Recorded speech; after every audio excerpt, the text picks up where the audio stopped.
चलो स्टार्ट करते हैं।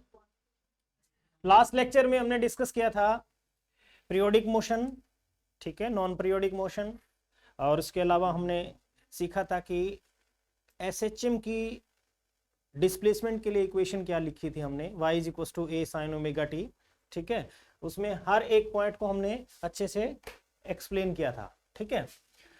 जैसे मान लिया अभी लास्ट लेक्चर में हमने ये सीख लिया था कि y इज इक्वल्स टू क्या होता है, y इज इक्वल्स टू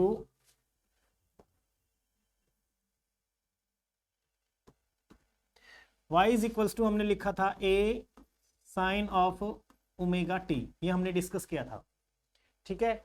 और इसमें हर एक टर्म का अपना एक मतलब था, ये हमने डिस्कस किया था।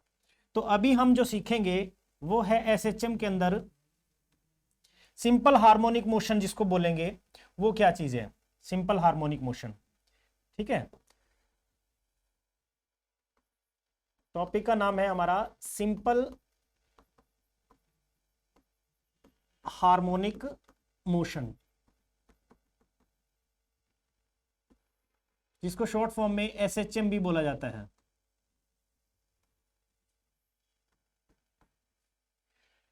सिंपल हार्मोनिक मोशन किसको कहें, सबसे पहले तो ये है, देखो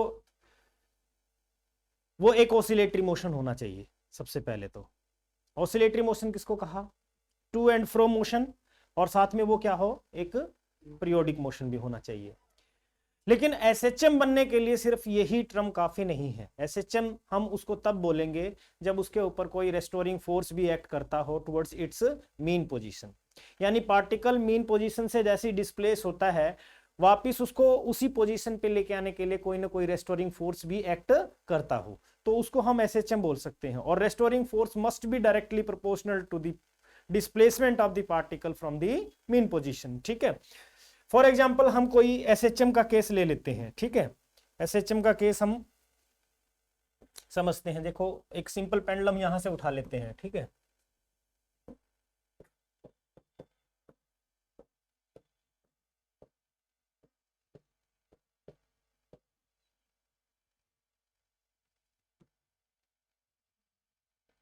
ठीक है, कोई सिंपल पेंडुलम हमने उठा लिया, जैसे यही उठा लेते हैं इसको,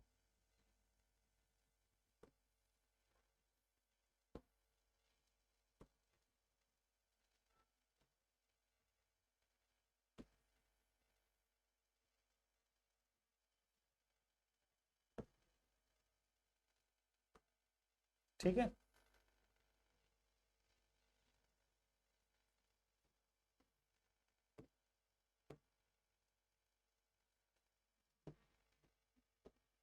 ठीक है, ये कोई एसएचएम है, ये हमने पहले ही पढ़ा हुआ अच्छे से। इसका एग्जांपल हमने मेरे ख्याल से वर्क पावर एनर्जी में भी उठाया था, ठीक है। तो वही चीज है, अभी इसको हम क्या करते हैं,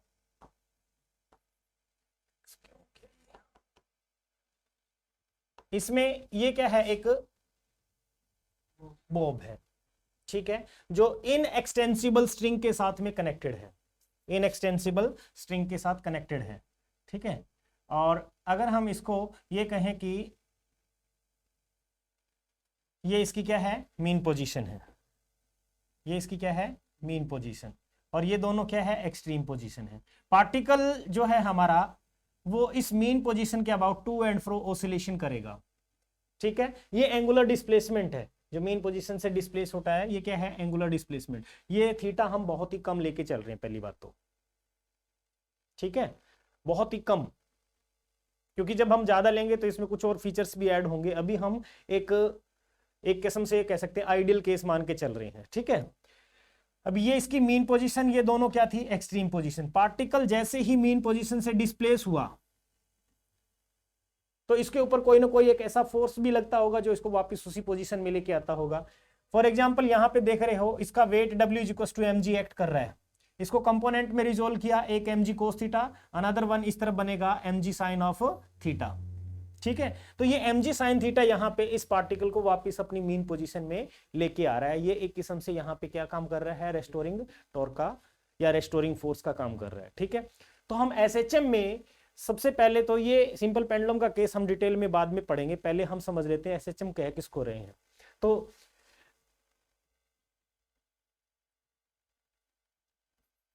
an oscillatory motion, an oscillatory motion. Oscillatory क्यों बोला? क्योंकि उसी के अंदर आ गया टू एंड फ्रो मोशन भी है और वो एक पीरियोडिक मोशन भी है. ठीक है, एन ऑसिलेटरी मोशन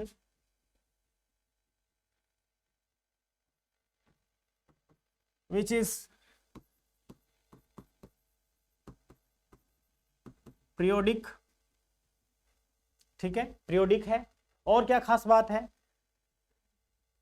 और क्या खास बात बताया मैंने? इसके ऊपर एक रेस्टोरिंग फोर्स भी एक्ट करता होगा. ठीक है, यानी हम यहाँ पे जो ऑसिलेटरी मोशन लिख रहे हैं इसी को हम ये भी कह सकते हैं to and fro motion which is periodic about its mean position. ठीक है,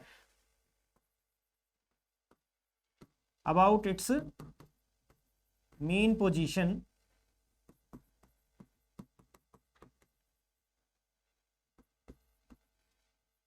such that a restoring force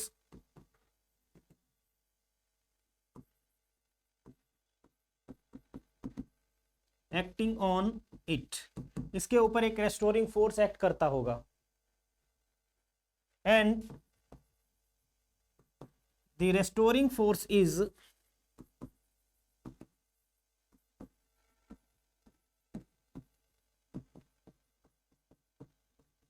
directly proportional to. किसके डायरेक्टली प्रोपोर्शनल होगा? Directly proportional to the displacement of the particle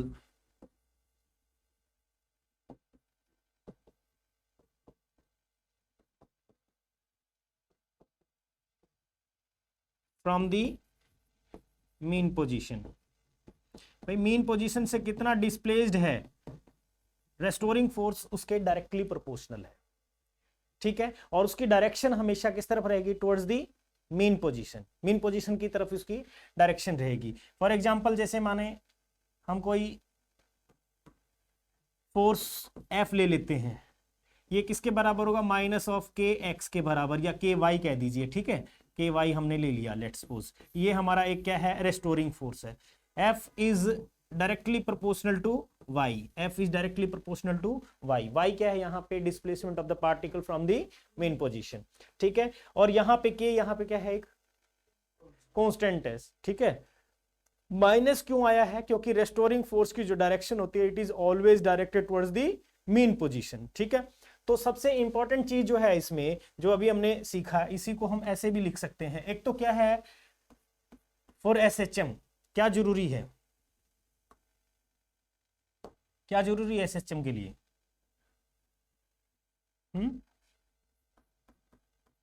for SHM एक तो क्या होना चाहिए? To and fro motion. To and fro motion होना चाहिए. दूसरी बात, इट शुड बी पीरियोडिक होना चाहिए. और क्या खास बात है?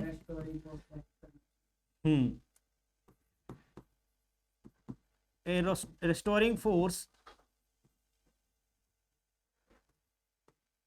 must act upon it. इस पे restoring force एक्ट करता हो which is again directly proportional to the displacement of the particle from the mean position. ठीक है, और restoring force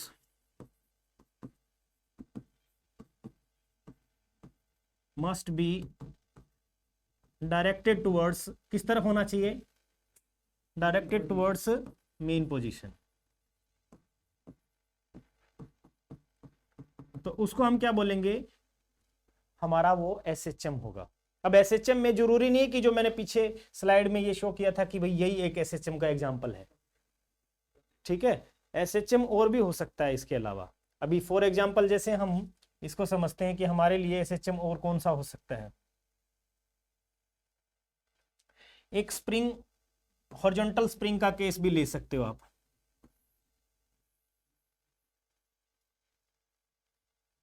ठीक है, ये भी SHM का केस हो सकता है.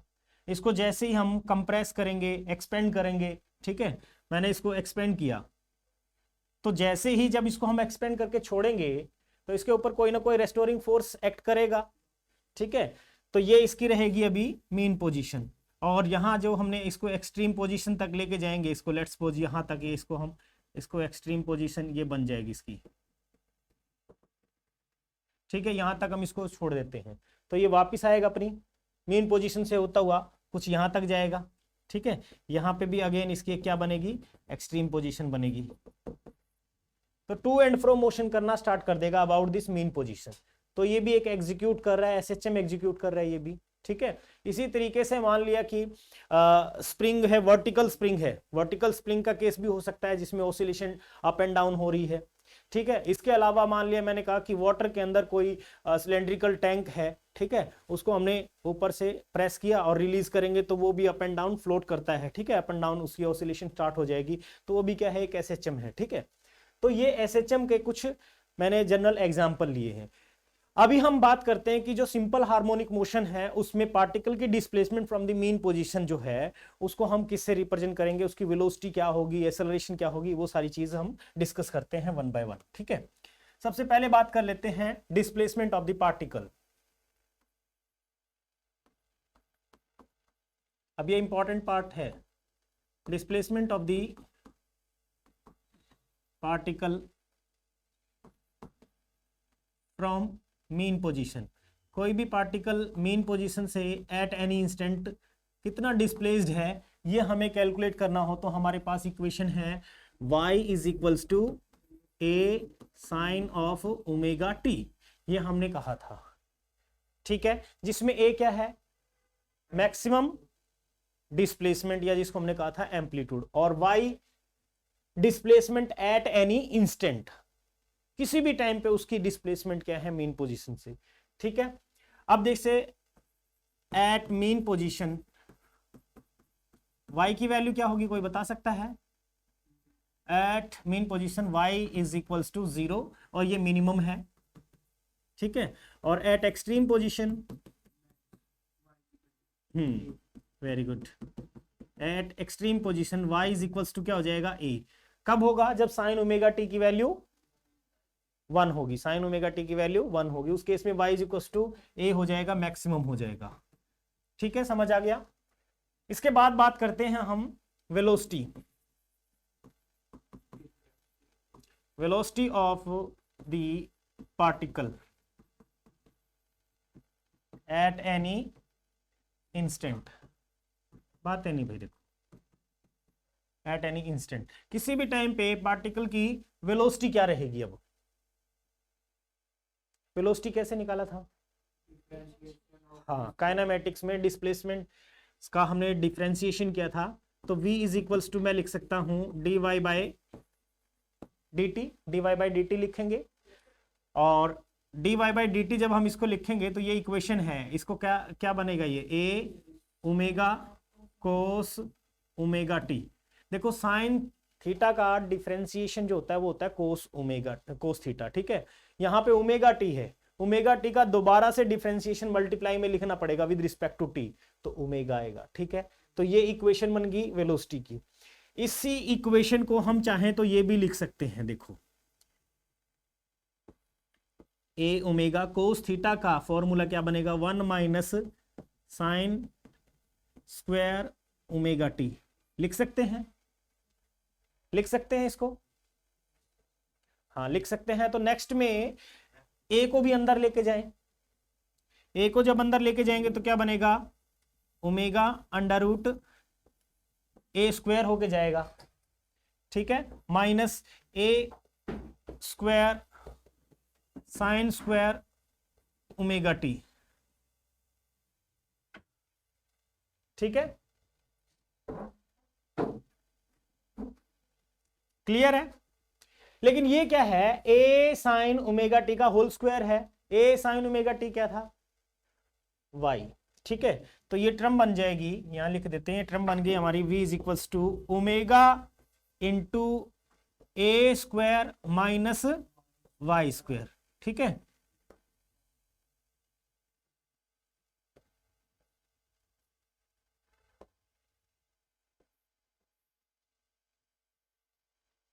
अब ये इंपॉर्टेंट इक्वेशन होगी हमारे लिए, ये इक्वेशन हमारे लिए एक इंपॉर्टेंट इक्वेशन हो गई, ठीक है, काम आएगी काफी। इसी तरीके से ये भी है वेलोसिटी की, ठीक है। अब इसी को अगर हम ये कहें कि भाई किस टाइम पे इसकी क्या वेलोसिटी होगी, अगर हम यहां लिखें एट मीन पोजीशन, y कितना था, 0 था मीन पोजीशन पे, y 0 था, तो यहां पे वेलोसिटी कितनी हो जाएगी पार्टिकल की, v is equal to omega under root A square minus 0, या कह सकते हैं v is equal to omega into A, ठीक है। ये आ जाएगा मैक्सिमम होगी, ये वैल्यू कितनी होगी, मैक्सिमम, ठीक है। वेलोसिटी की जो वो डायरेक्शन है वो किस तरफ रहेगी, डिस्प्लेसमेंट की डायरेक्शन हमेशा डिपेंड करेगी कि पार्टिकल टुवर्ड्स मेन पोजीशन जा रहा है या towards extreme position. Depending upon the direction of displacement velocity is also same. अगर पार्टिकल टुवर्ड्स मेन पोजीशन जा रहा है तो उसकी वेलोसिटी की डायरेक्शन क्या हो जाएगी, टुवर्ड्स मेन पोजीशन। अगर पार्टिकल हमारा away from the main position है तो away from the main position, ठीक है। वेलोसिटी समझ में आ गया इतना। अभी हम बात करते हैं eight extreme position, eight extreme position. Extreme position पे बताइए शाबाश कितना होगा, y क्या होगा, मैक्सिमम होगा एक्सट्रीम पोजीशन पे। और v इज इक्वल्स टू कितना हो जाएगा, देखो इस फॉर्मूले में रखो ये वैल्यू, a square minus A square, so v is equals to हो जाएगा 0। यानी जो हमारा पार्टिकल है, जो एग्जीक्यूट कर रहा है SHM, ठीक है, समझ आ रहा है, यहां पे वैल्यू होगी मिनिमम। एक्सट्रीम पोजीशन पे जाने के बाद पार्टिकल कुछ पल के लिए क्या करता है, रुकता है, very small instant of time, फिर वहां से वो वापस आता है, ठीक है। तो ये चीज समझ आ गया। एक तो आपको यहां से ये डिस्प्लेसमेंट है, direction depending upon the direction of the particle whether it is going towards mean position or away from the mean position। Velocity और डिस्प्लेसमेंट का कंसेप्ट क्लियर हो गया इतना। अभी बात करते हैं नेक्स्ट एक्सेलरेशन। एक्सेलरेशन में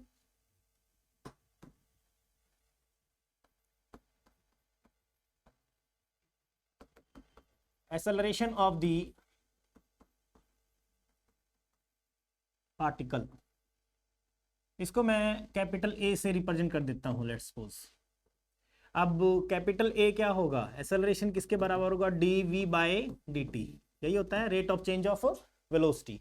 और वेलोसिटी की इक्वेशन अभी आपने लिखी थी, क्या थी, a omega cos omega T, ठीक है। मतलब कोस ओमेगा टी का डिफरेंशिएशन क्या होता है, माइनस साइन ओमेगा टी, और ओमेगा टी का दोबारा से डिफरेंशिएशन लिखना पड़ेगा। सो ए इज इक्वल टू आ जाएगा minus of A omega square, और यहां बन जाएगा साइन ओमेगा टी। लेकिन ए साइन ओमेगा टी किसके बराबर है, A sine omega T Y के बराबर, डिस्प्लेसमेंट के बराबर है ना। तो ये भी बन गई इक्वेशन, तो इक्वेशन तो ये भी ठीक है, लेकिन y इज इक्वल टू हम लिख सकते, a इज इक्वल टू क्या लिख सकते हैं, ओमेगा स्क्वायर y। ये हमारे पार्टिकल के लिए क्या हो जाएगी, एक्सेलरेशन हो जाएगी, ठीक है। किस पे डिपेंड कर रही है, y पे। किस पे डिपेंड कर रही है, y पे, यानी डिस्प्लेसमेंट पे, ठीक है। माइनस साइन यहां पे क्यों आया है, ये minus sign important role play कर रहा है। ये माइनस साइन क्यों आया है, नेगेटिव साइन क्या इंडिकेट कर रहा है यहां पे,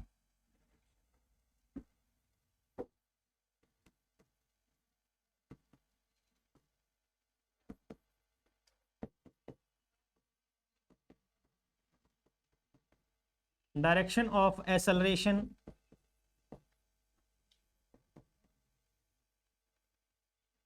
is always towards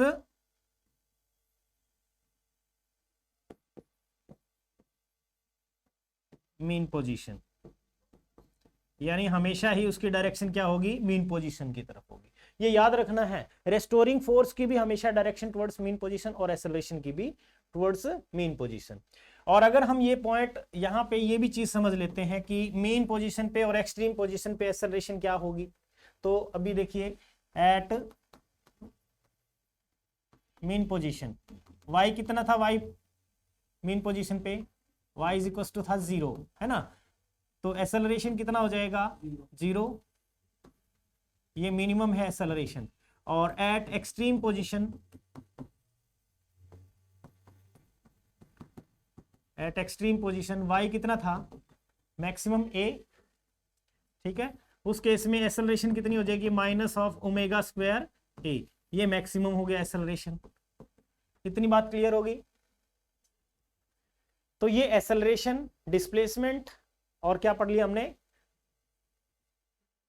वेलोसिटी, तीनों चीज हमने पढ़ ली। ठीक है, तीनों की इक्वेशन एक साथ फिर से देख लेते हैं। डिस्प्लेसमेंट की इक्वेशन जो थी वो थी y is equal to A sine omega T, और वेलोसिटी की क्या थी a omega cos omega T, और which is also equals to omega into under root A square minus Y square. और एक्सेलरेशन के लिए आया minus of omega square A sine omega T, या फिर हमने इसको क्या लिखा minus of omega square Y. ठीक है, ये तीनों इक्वेशन समझ आ गई होगी। लेकिन ये जो इक्वेशन है, इसी इक्वेशन से हम एक और चीज निकाल सकते हैं, एसएचएम की फ्रीक्वेंसी और टाइम पीरियड। ठीक है, तो यहां पे हम लिख लेते हैं, टॉपिक का नाम ही लिख लेते हैं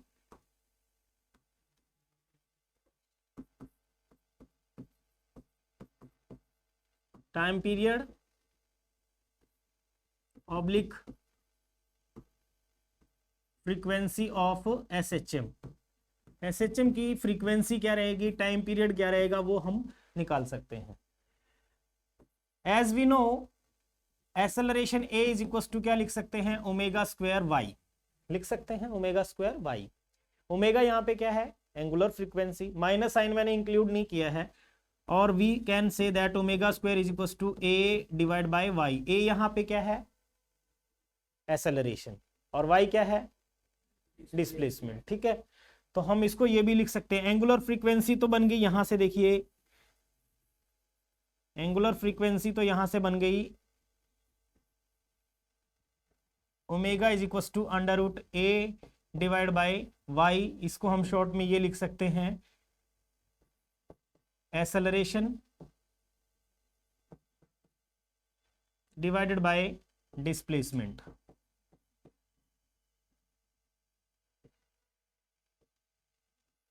ठीक है, ये एंगुलर फ्रीक्वेंसी हुई। और अगर इसी से आप लीनियर फ्रीक्वेंसी निकालना चाह रहे हो तो क्या बनेगा, linear frequency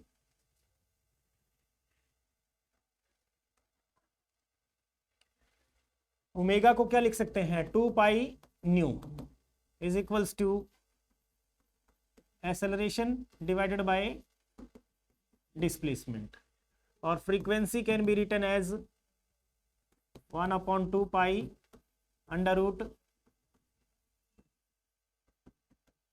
acceleration over displacement. पता चल रहा है कहां से निकाल रहे हैं सारे फॉर्मूले, और इन्हीं पे फिर न्यूमेरिकल भी है। तो ये हुआ फ्रीक्वेंसी, और इसी का रेसिप्रोकल टाइम पीरियड।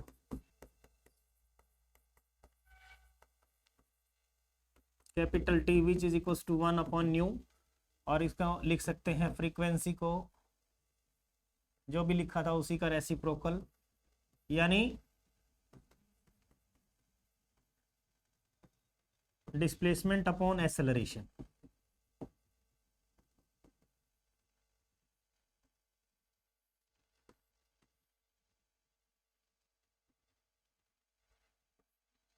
ठीक है, यहां तक कोई कंफ्यूजन?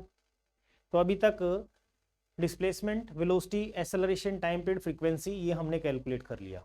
अब क्या रह गया, काइनेटिक एनर्जी, पोटेंशियल एनर्जी और उसकी टोटल एनर्जी। ठीक है, तो सबसे पहले हम बात कर लेते हैं इसकी काइनेटिक एनर्जी की।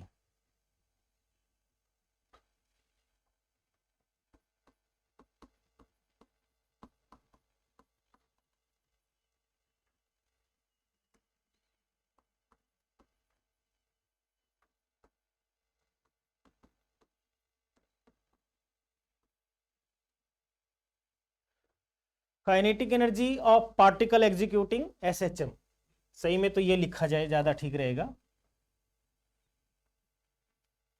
ठीक है। Kinetic energy of particle executing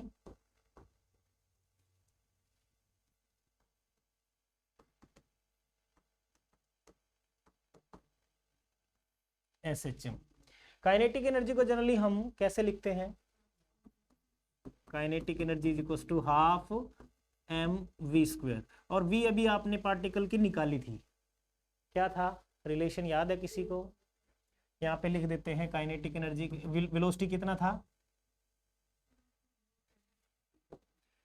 omega into under root A square minus Y square, यही था ना।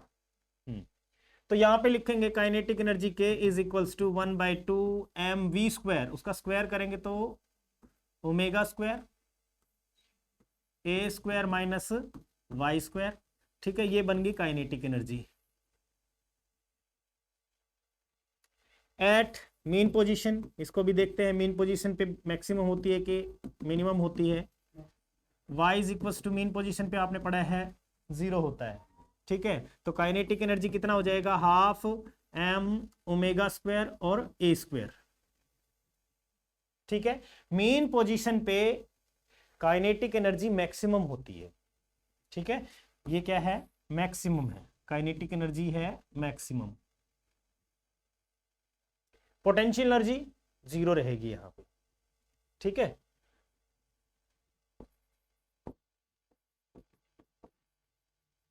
एट एक्सट्रीम पोजीशन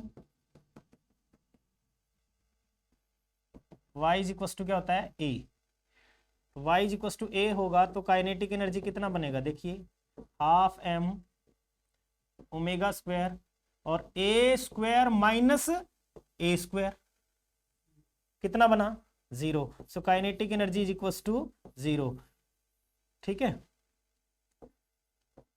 कहां पे, एक्सट्रीम पोजीशन पे, क्योंकि पार्टिकल एक पल के लिए रुकता है वहां पे, ठीक है, इसीलिए ये इतना होगा। क्लियर हो गया इतना? पोटेंशियल एनर्जी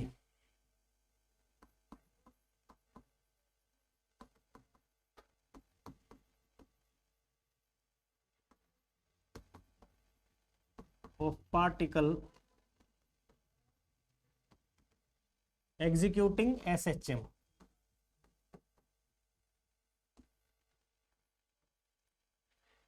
कितनी होगी,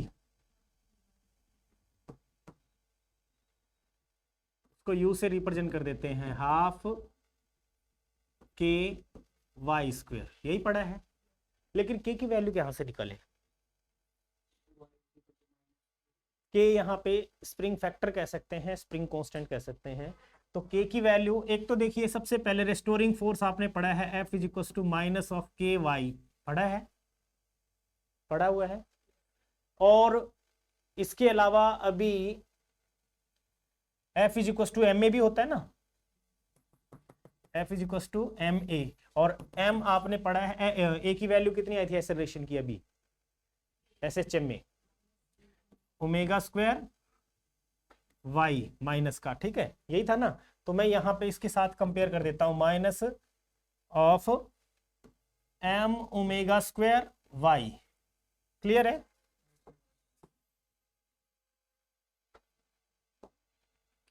माइनस से माइनस कैंसिल हुआ, वाई से वाई कैंसिल हुआ, तो omega square is equals to किसके बराबर आ गया,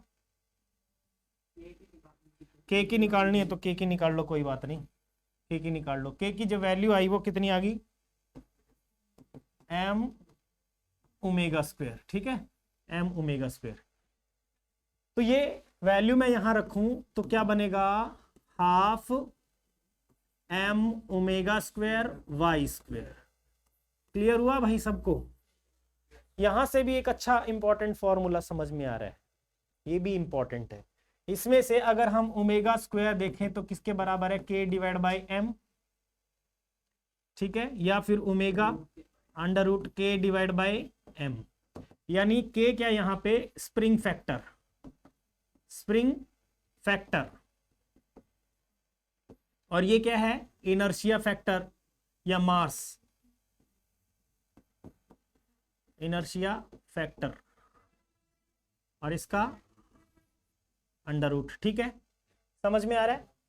और यहां से टाइम पीरियड और फ्रीक्वेंसी भी निकाल सकते हैं, ठीक है, क्योंकि ओमेगा आपको पता चल गया है, तो इसके ऊपर ज्यादा अभी फोकस करने की जरूरत नहीं है। बट ये फॉर्मूला आप याद रखिए कि भाई ये फॉर्मूला भी होता है, क्योंकि फ्यूचर में अपने को यूज करना पड़ेगा अभी। ठीक है, इतना क्लियर हुआ।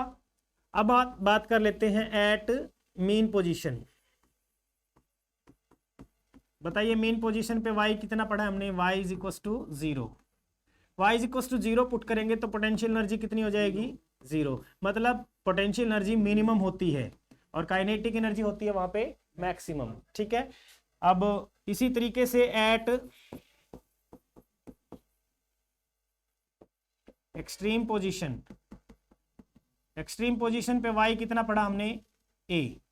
ठीक है, और ये u is equal to half m omega square a square, ये मैक्सिमम होगी,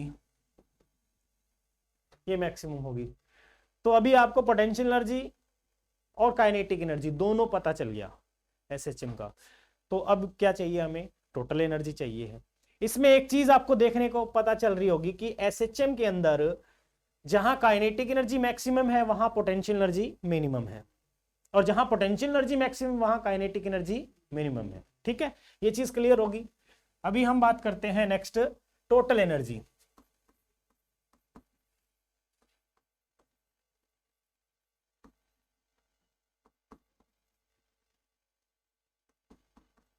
और particle executing SHM.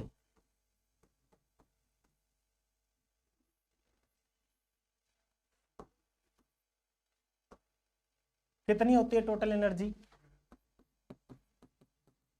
Kinetic energy plus potential energy, इन दोनों का सम। काइनेटिक एनर्जी कितना था बताइए, शाबाश,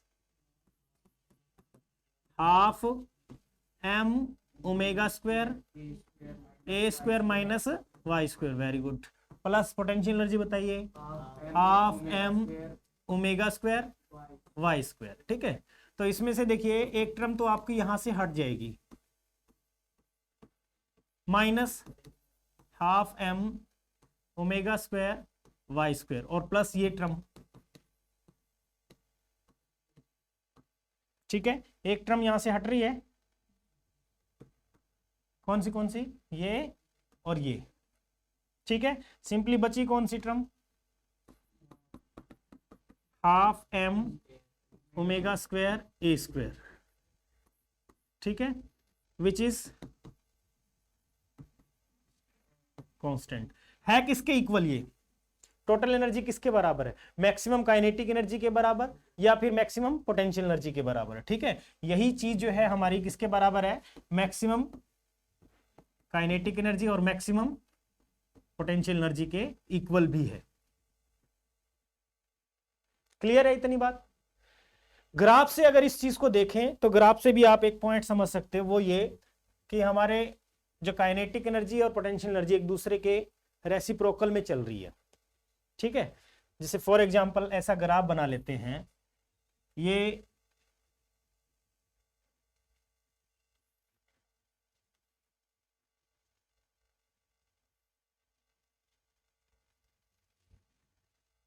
ठीक है, इस टाइप से हमने एक ग्राफ बनाया,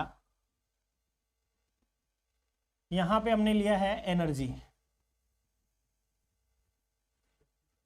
ठीक है, ये है मीन पोजीशन। मीन पोजीशन पे कौन सी एनर्जी मिनिमम होती है, पोटेंशियल एनर्जी। तो ये ग्राफ जो है पोटेंशियल एनर्जी को रिप्रेजेंट कर रहा है। दूसरा हमने बना लिया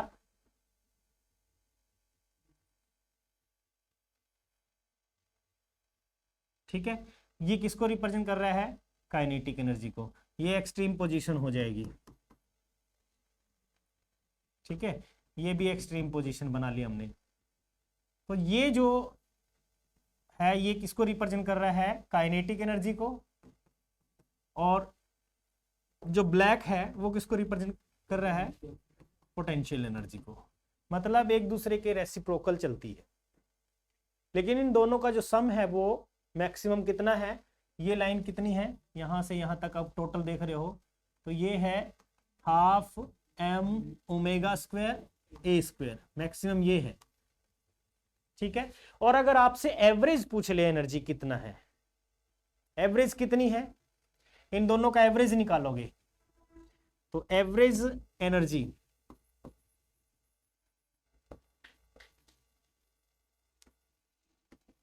ऑफ द पार्टिकल, तो आप लिखोगे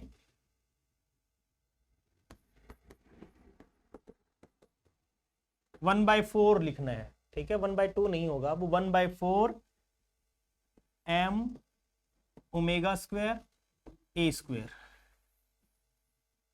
ठीक है, इतनी होती है। क्लियर हुआ? तो जो चीज अभी हमने पढ़ी ये एसएचएम का लगभग आपने सारा कुछ पढ़ लिया। अभी नेक्स्ट लेक्चर में हम पढ़ेंगे सिंपल पेंडुलम।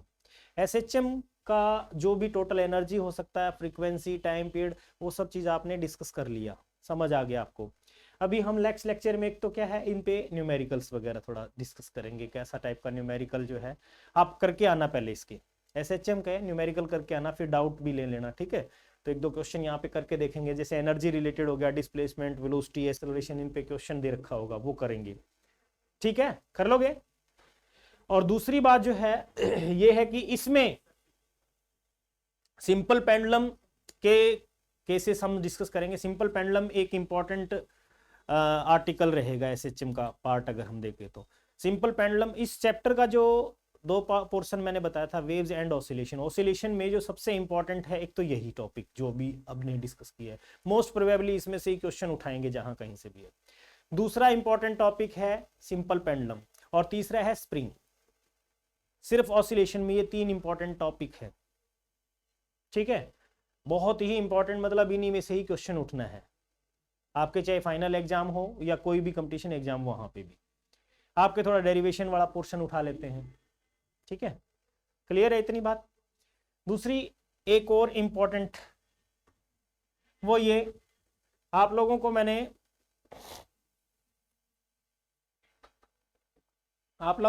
एक और कहा था कि ये चैनल अपना ही है, ठीक है, एग्जाम हट। इस पे अभी आप सारे के सारे जो है ना, घर जाते ही सब्सक्राइब कर लेना इसको सर्च करके, ठीक है। ई से नहीं मिलेगा, ये एक्स से है, ठीक है, स्टार्टिंग XAMHUT, ठीक है, क्योंकि इसके ऊपर आपको आने वाले जितने भी लेक्चर हैं सारे उसी पे डालेंगे। अभी तो हम अपने अपने प्लेटफॉर्म पे डाल रहे हैं, फिर बाकी अलग अलग टीचर, जितने भी सारे टीचर यहीं पे, चाहे वो जीएस हो, जीके, जीएस जो भी है, वो सारा उसी पे कंटेंट मिलेगा, मैथमेटिक्स, फिजिक्स, केमिस्ट्री, बायोलॉजी, सारा उसी पे, ठीक है। तो इस चैप्टर को यहाँ पे हमने जो भी स्टार्ट किया है, ये अभी मैं अपने प्लेटफॉर्म पे डाल रहा हूँ, आने वाले जितने भी लेक्चर होंगे वो लगभग उसी प्लेटफॉर्म पे डलेंगे, ठीक है। तो उसको जरूर सब्सक्राइब करना, ठीक है। और एक और इम्पॉर्टेंट चीज, वो